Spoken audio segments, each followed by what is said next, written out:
Vamos ler, quem já está de pé, vamos ler. Lucas capítulo 14, do verso 25 ao verso 35, 10 versículos. Diz assim: grandes multidões o acompanhavam, e ele, voltando-se, lhes disse: se alguém vem a mim e não aborrece a seu pai, e mãe, e mulher, e filhos, e irmãos, e irmãs, e ainda a sua própria vida, não pode ser meu discípulo. E qualquer que não tomar a sua cruz e vier após mim, não pode ser meu discípulo. Pois qual de vós, pretendendo construir uma torre, não se assenta primeiro para calcular a despesa e verificar se tem os meios para concluir? Para não suceder que, tendo lançado os alicerces e não podendo acabar, todos os que vierem zombem dele, dizendo: este homem começou a construir e não pôde acabar. Ou qual o rei que, indo para combater outro rei, não se assenta primeiro para calcular se com 10.000 homens poderá enfrentar o que vem contra ele com 20.000? Caso contrário, estando outro ainda longe, envia-lhe uma embaixada, pedindo-lhe condições de paz. Assim, pois, todo aquele que dentre vós não renunciar a tudo quanto tem, não pode ser meu discípulo. O sal é certamente bom. Caso, porém, se torne insípido, como restaurar-lhe o sabor? Nem presta para a terra, nem mesmo para o monturo, lança-no fora. Quem tem ouvidos para ouvir, ouça. Podem se assentar, irmãos.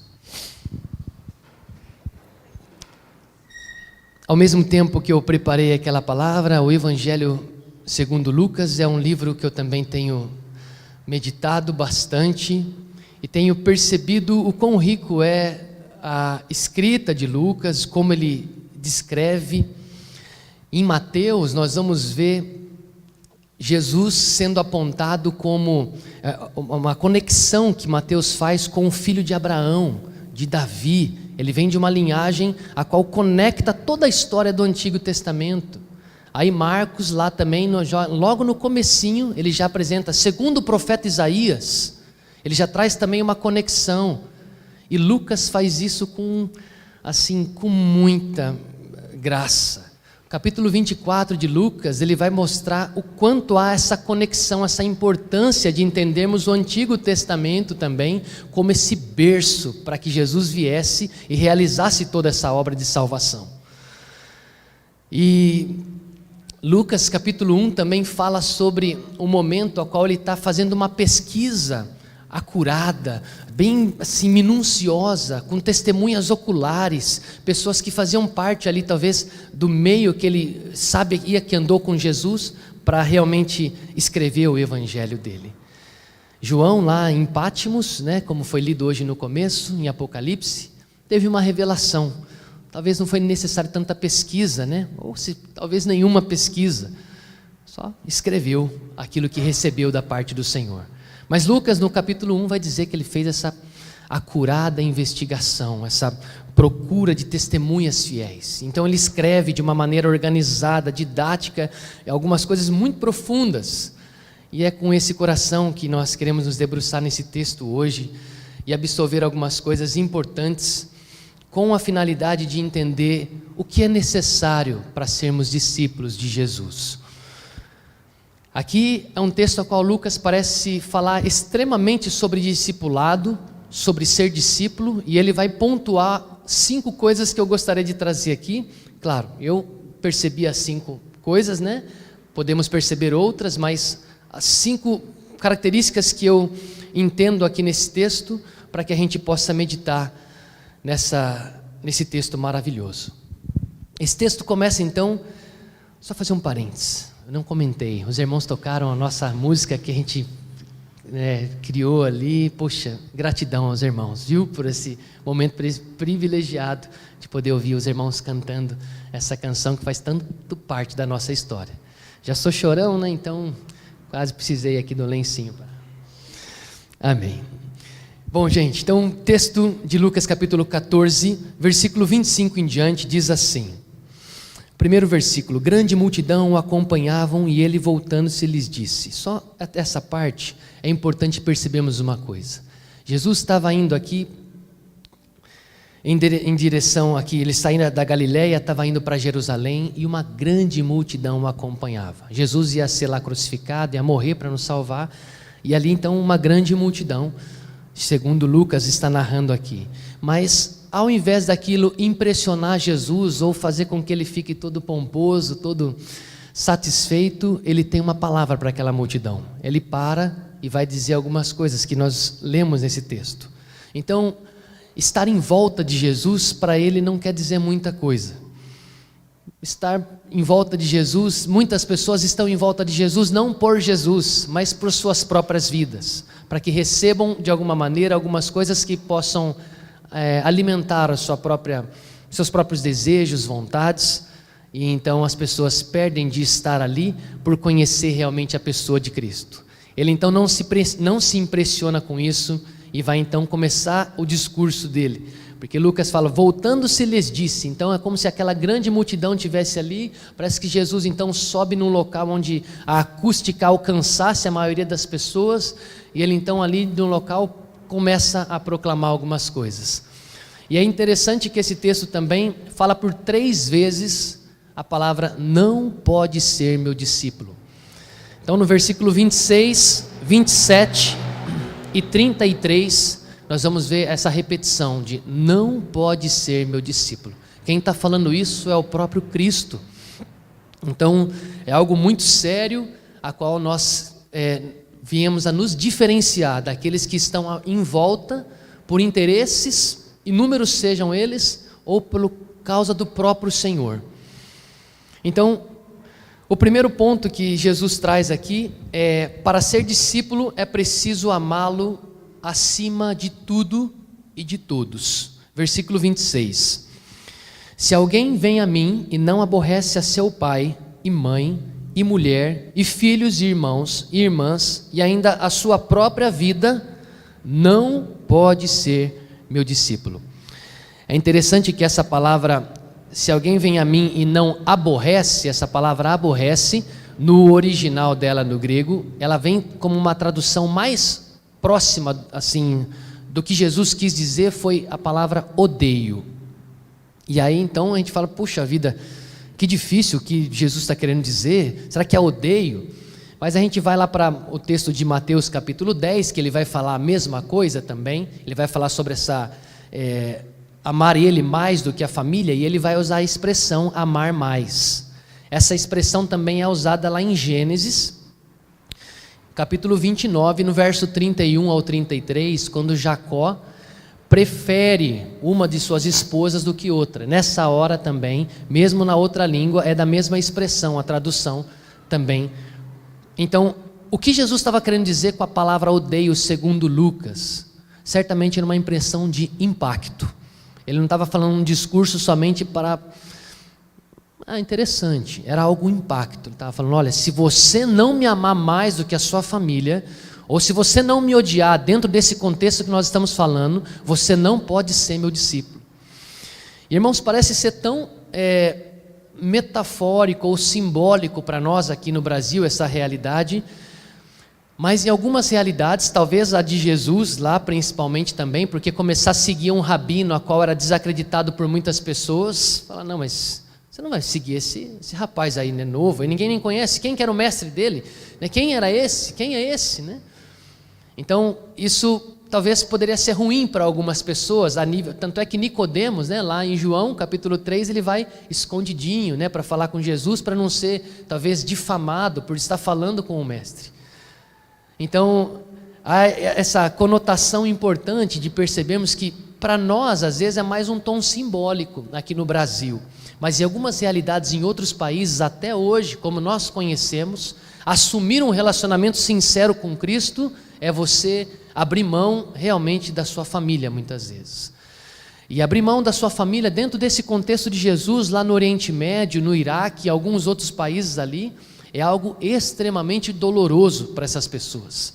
O vínculo familiar, eu não vou dizer que é maior do que o nosso, mas a impressão que eu tive é maior. Aquele respeito hierárquico muito grande de filho com o vô, com o pai, aquela decisão que eles tomam é muito acatada. Claro que não por todas as famílias, mas a grande maioria carrega isso. Então, quando eles se entregam a Cristo e sabem, escutam essa palavra, quando eu ouvi essa palavra sendo pregada lá no Iraque mesmo, eu percebi a conotação diferente que ela tinha para aquelas pessoas que ouviam do que para nós que ouvimos aqui.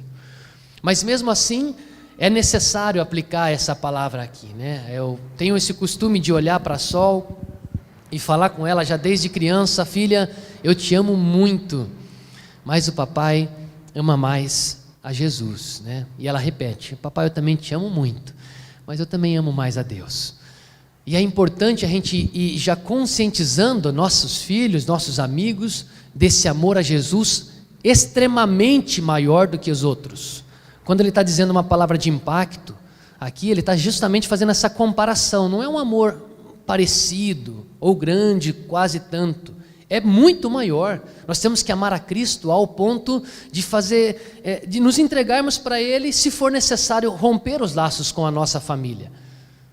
Isso é interessante a forma que ele coloca aqui, porque isso traz uma conotação do quão fundamental e único o tipo de amor que ele quer. Quando a gente fala essa palavra para alguma pessoa daí de fora, né, quando eu falei isso para um familiar meu que é descrente, ele falou: poxa vida, que loucura, como que eu posso amar alguém mais do que meu filho ou minha esposa? Não faz sentido, né? Exatamente, a palavra da cruz é loucura.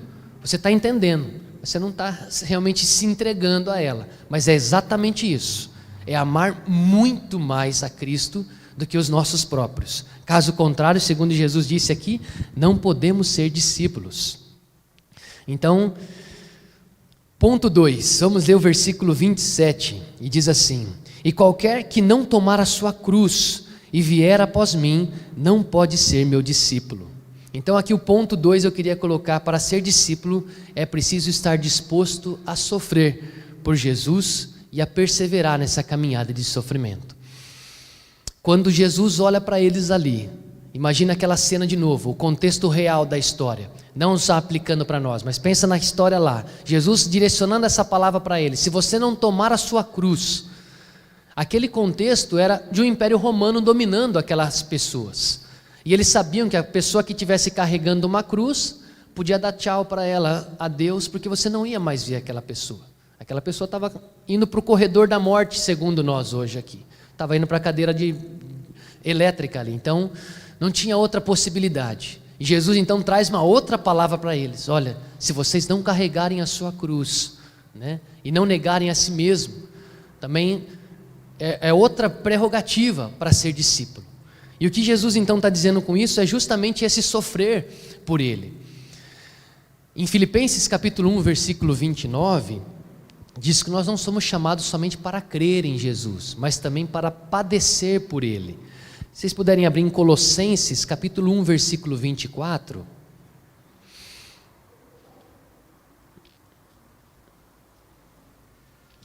Colossenses 1, versículo 24.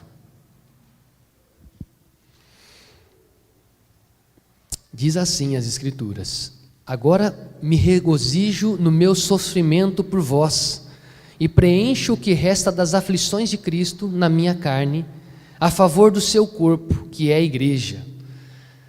O comentário de John Piper, que é um dos teólogos assim hoje bem conhecidos, reformados, ele fala assim, que o nosso sofrimento não completa a salvação de Cristo pelas nossas vidas, de maneira nenhuma, mas ele expande a salvação de Cristo. Paulo estava sofrendo aqui para que a igreja fosse edificada, para que pessoas então adentrassem na igreja através da pregação do Evangelho. Então nós participamos dos sofrimentos de Cristo quando nós nos envolvemos com as coisas de Cristo, quando nós deixamos de pensar um pouco em nós para pensarmos nele. Então esse um chamado que Cristo aqui está fazendo nesse versículo 27. E nós temos então aí o ponto 1, é amar a Cristo acima de todas as pessoas e todas as coisas. E o ponto 2, amar a Cristo e estar disposto a sofrer com Ele. O ponto 3 que eu quero levantar aqui é: para ser discípulo de Cristo nós precisamos calcular o custo. Aí do versículo 28 ao 32, vou ler aqui. Lucas 14, 28 ao 32. Pois qual de vós, pretendendo construir uma torre, não se assenta primeiro para calcular a despesa e verificar se tem meios para concluir?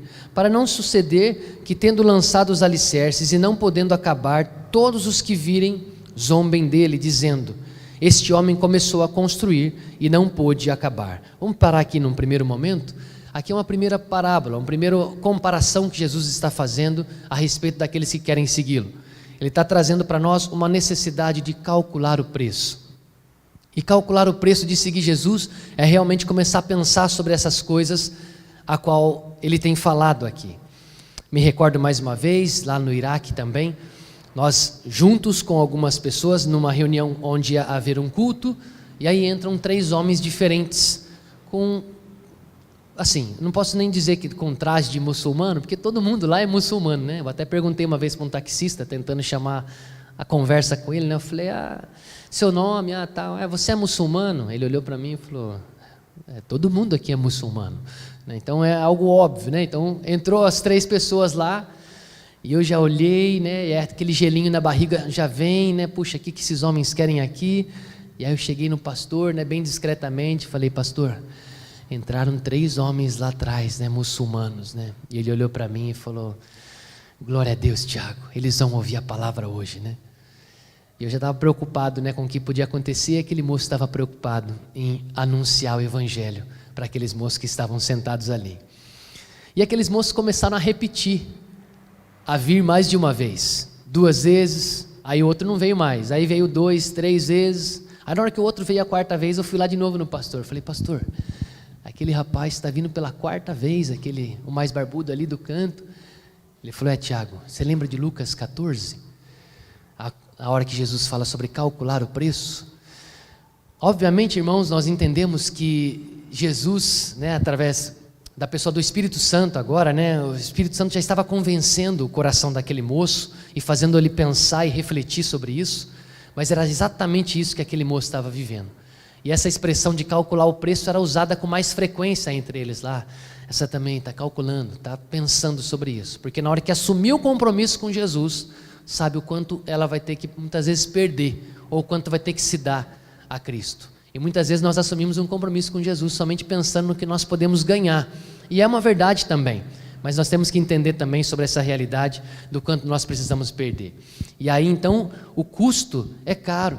Porque muitas vezes a gente começa a construir e aí então a gente para no meio do caminho. E quando a gente para, as pessoas vão certamente caçoar, né? E a gente mesmo vai caçoar. Eu já tive um período da minha caminhada, qual eu saí, estava fazendo teologia e saí, fui questionar tudo, fazendo psicologia. E eu mesmo zombava de mim, zombava daqueles também. Eu falava: que isso, que coisa mais tola, né? E exatamente se cumprindo aquela palavra em mim ali. Eu estava zombando, eu estava sendo aqueles que zombam, né? De mim mesmo e de outros. Então quando a gente passa em uma construção ou numa ponte, a gente vê aquilo parado no meio do caminho, a gente fala: puxa vida, olha aí quanto dinheiro perdido, podia investir em outra coisa, podia fazer outra coisa, estão aí parado com um recurso. Então Jesus está ensinando aqui a calcular o preço. Pensa bem, porque na hora que você decidir seguir o Senhor do universo, Ele exige algumas coisas de nós. Ele é Senhor, Ele não é somente um Deus que está disposto a te servir. Muito pelo contrário, Ele está chamando servos para estar com Ele, né? Pessoas que entendem o seu papel diante dEle.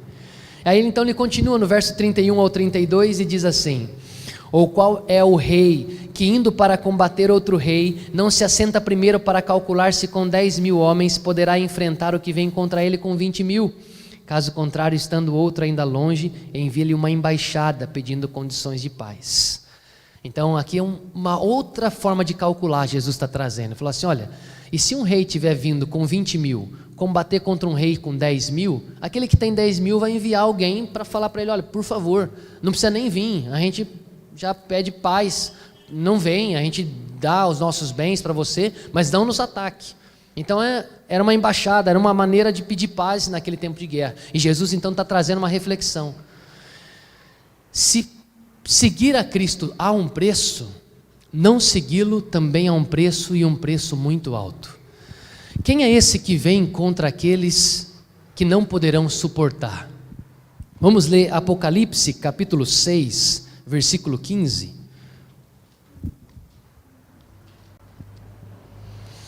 Apocalipse capítulo 6, do verso 15 ao 17, diz assim: os reis da terra, os grandes, os comandantes, os ricos, os poderosos e todos os escravos e todo livre se esconderam nas cavernas e nos penhascos dos montes e disseram aos montes e aos rochedos: caiam sobre nós e escondei-nos da face daquele que se assenta no trono e da ira do Cordeiro, porque chegou o grande dia da ira deles. E quem é que pode suster-se? Segundo muitos comentaristas reformados seguros aqui, vão apontar que essa referência é do próprio Cristo voltando contra aqueles que não podem suportar a sua ira.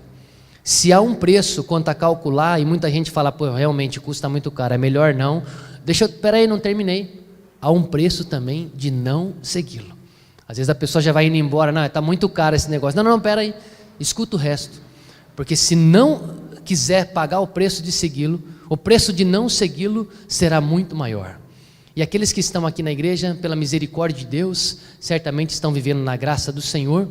Se não for assim, ou aqueles que também estão nos escutando aí pelas mídias sociais, há uma palavra direto aos nossos corações: alinhem-se com o Cordeiro de Deus, enviem uma embaixada de paz, que seria talvez o nosso ato de arrependimento, de nos lançarmos aos pés deles, de nos unirmos com aqueles que realmente estão congregados, para que o grande dia da ira não se aproxime e realmente seja despejada a ira de Deus contra esses que estão longe da graça do Cordeiro.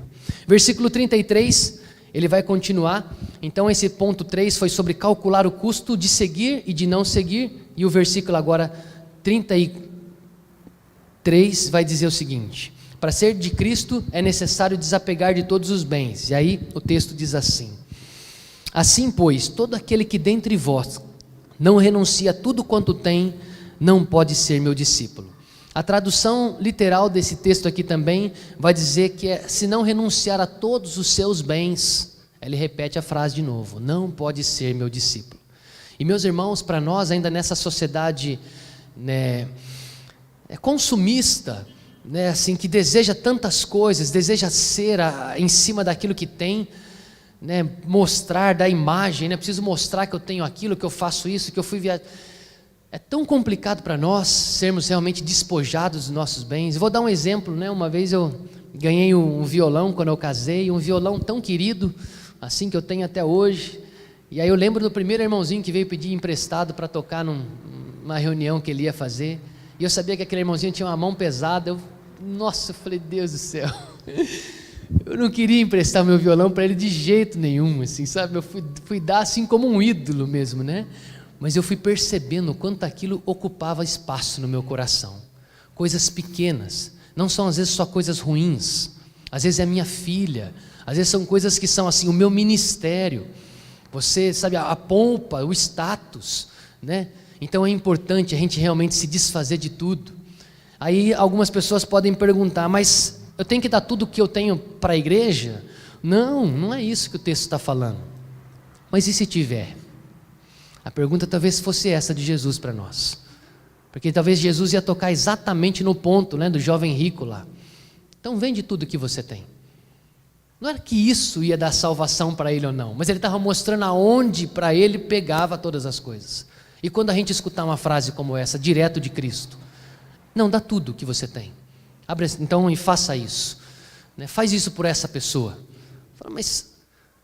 E aí a gente então percebe o quanto muitas vezes nós temos apego a algumas coisas na nossa vida.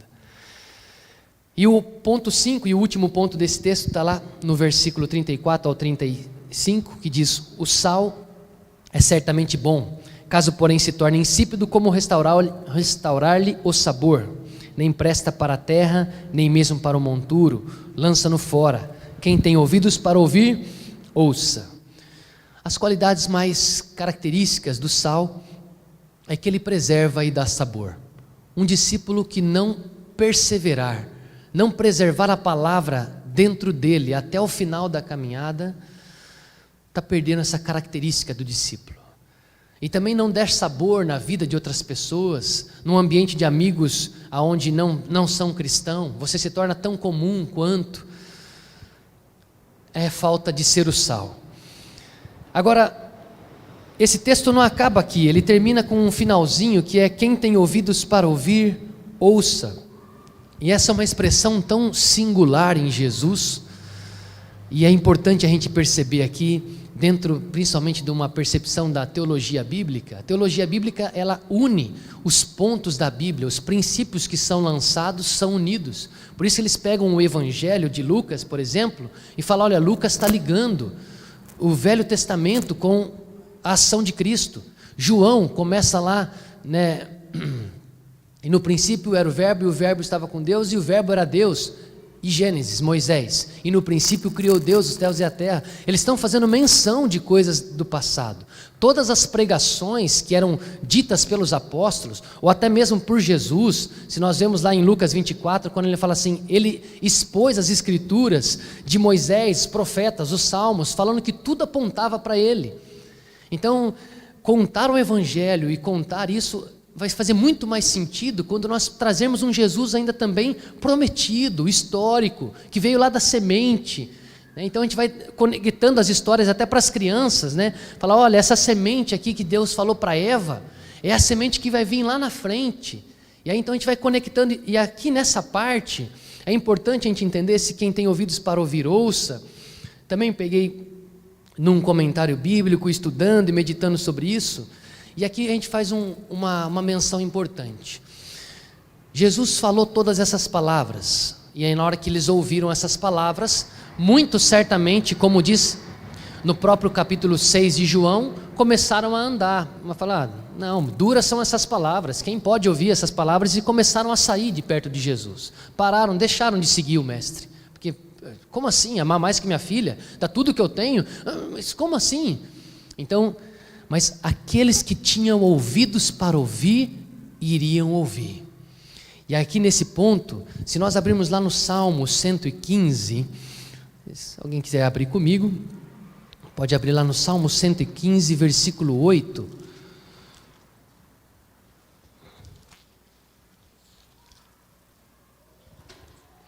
No Salmo 115, versículo 8, ele vai começar a descrever algumas coisas que aconteciam com outras nações que adoravam outros deuses, ou o próprio israelita quando criava ali seus altares também. E aí vai dizer lá, por exemplo, no versículo 4 em diante: prata e ouro são os ídolos deles, obras das mãos de homens. Tem boca, mas não falam, tem olhos, mas não veem, tem ouvidos, mas não ouvem, tem nariz, mas não cheiram, suas mãos não apalpam, seus pés não andam, som nenhum sai da sua garganta. Aí ele diz assim: tornam-se semelhante a eles aqueles que o fazem e quanto os que neles confiam. Aqueles que adoram esses deuses que têm boca, mas não falam, têm ouvidos, mas não escutam, vão se tornando igual a ele, segundo o salmista aqui. Mas também aqueles que adoram a Cristo vão se tornando igual a ele também. Aqueles que se lançam a Jesus vão cada vez se parecendo mais com ele. Lembra de Pedro lá quando foi negar Jesus? Não, você estava com ele sim. Não, eu não estava. Não, você estava, você fala como ele. Já estava falando como Jesus, já tinha semelhanças de alguma maneira que pareciam com quem andava com o mestre. Então aqui, nós estamos trazendo aqui uma percepção de que aqueles que têm ouvidos irão ouvir essa mensagem. E Jesus irá abrir os ouvidos desses. Último texto, eu gostaria que nós abríssemos lá agora em Isaías, capítulo 35. Último texto para nós terminarmos refletindo sobre o que nós lemos agora. Isaías capítulo 35, no verso 4 ao verso 6. Aqui, Isaías falando sobre o que aconteceria também através da vinda do Messias. E para ser um pouco mais objetivos, vamos direto ao texto. 35, do 4 ao 6, diz assim: dizei aos desalentados de coração, sede fortes, não temais, eis o vosso Deus, a vingança vem, a retribuição de Deus, e Ele vem e vos salvará. Então se abrirão os olhos dos cegos, e se desimpedirão os ouvidos dos surdos, os coxos saltarão como servos, e a língua dos mudos cantará, pois as águas arrebentarão no deserto e ribeiros no ermo.